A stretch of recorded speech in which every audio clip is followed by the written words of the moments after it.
Въпреки кризата, силен зимен сезон отчитат от планинските ни курорти. Почти навсякъде има ръст на туристите, както от България, така и от чужбина. На места са успели да привлекат и туристи от нови дестинации. Протестите срещу монополите пък са се отразили слабо на бизнеса, отчитат от Чепеларе. Не само при нас се усети, при другите дестинации, които са за зимен туризъм, се усети това нещо. Основно туристите, които казах, че са от София, където имаше такива стачки големи, от Варна, от Бургас, от Пловдив имаше лек спад, но благодарение на това пък уикенда, който беше събота и неделя, беше много силен при нас. Какво се оказа? През седмицата стъчкуват, през уикенда идват да карат ски.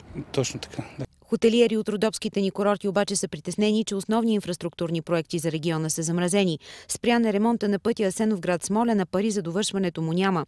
В момента някои участъци са асфалтирани, но други не, което създава предпоставки за пътно-транспортни происшествия.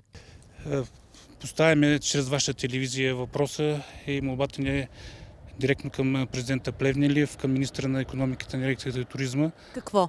Въпросът е да се изработи проект, който да бъде пътя Асеновград Чепеларе да бъде скоростен път, а ние в момента да му се прави рехабилитация.